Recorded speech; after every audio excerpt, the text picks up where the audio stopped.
Hello, welcome back. Today is a very special video. I cannot tell you how exciting this is for me. I reached 1,000 subscribers and all I can say is just the most massive thank you. I can't believe it. I won't say it was easy because it wasn't, and I'm going to keep going and keep making more videos, and please keep leaving comments. And I just wanted to share a little thing with you that my best friend sent me. I've just seen him for the first time in a year, and while he was staying at my house, this parcel arrived.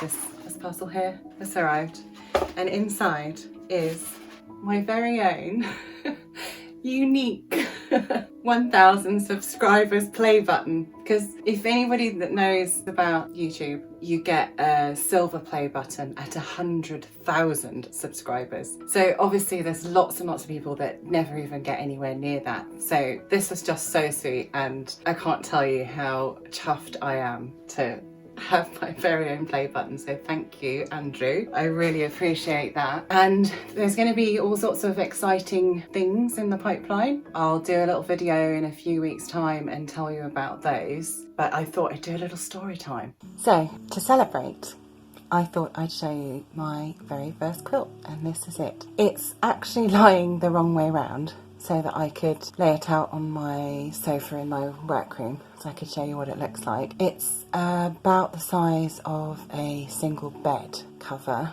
and it's made from anything, like literally anything. All those rules that they tell you about not mixing fabrics, not mixing weights of fabrics, not cutting out separate squares, all of those, everything, every single rule is broken, and I really didn't have a clue what I was doing. I literally just cut out squares. I had a template, which you've seen me do before in a previous video. That's because a lot of the scraps that I used were from dressmaking or saved fabrics, so it's quite difficult to cut strips in the usual way for making squares. And when I made this, I didn't even realise that there was a quilt pattern called Trip Around the World, which I would say this is probably a variation of. It's kind of more obvious if you have it up the other way, but I think you can see quite clearly the central square and then followed by different squares all around it, and particularly with that kind of dark jade, or is it a teal colour, which is actually silk, followed by the flowery fabric, which is viscose, and then also followed by the lime green with the magenta-y pink flowers on. That's a Liberty Tana lawn. So, you know, just in 3 rows there, you can see all rules have been broken. I'd really like to show you in detail some of the mistakes I made, so that hopefully when you come to make your first quilt, or if you've already made a quilt, you can just have a bit of a laugh. So I think 10 out of 10 for effort, 8 out of 10 maybe for execution, and probably about 2 out of 10 for actually knowing what I was doing. I thought literally quilting was just like cutting squares out. So I started this quilt in, oh blimey, 1994 maybe, and I'd certainly finished it by 1998. Now I had done patchwork at this stage because I've been quilting and patchworking for a long time, over 30 something years, but this is completely different. And it wasn't until I moved to America that I learned the more kind of modern, more accurate techniques. So this is probably, I don't know, vaguely historically accurate in that I just used what I had. Anyway, I'm going to go and grab it and show you it in close up. So, mistake number 1.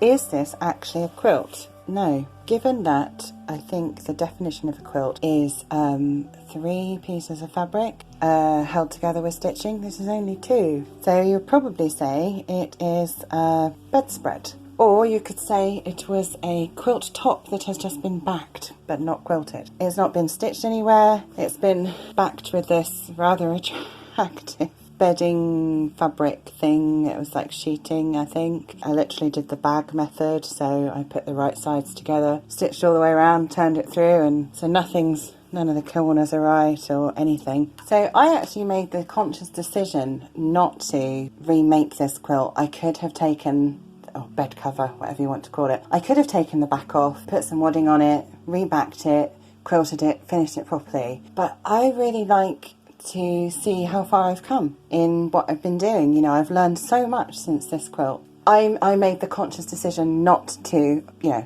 air quotes, put it right. I'm really proud of it just the way it is. And now I'm glad I made that decision about 10 years ago now, not to do that, because I can show it to people and hopefully inspire beginning quilters and people that are interested in saving fabrics and, you know, all of that kind of thing, that you don't have to be a brilliant quilter. And here's the thing. No, I'm not saying I am a brilliant quilter, but nobody that is proficient at any skill, any handcraft skill, they didn't start out like that. Everyone had to start somewhere. So you can see where I started.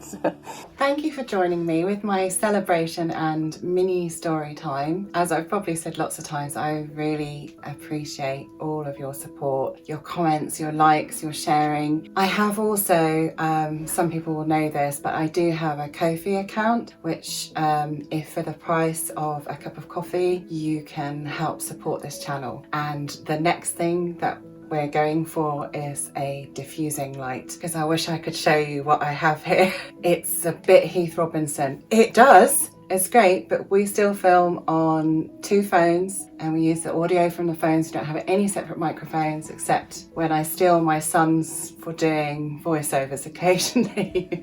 He's more high tech than I am. So if you want to support the channel, please head over to Ko-fi. There's a link in the description, but you don't have to. Just showing up and watching is fantastic. So thank you again, and I'll see you again soon. Bye.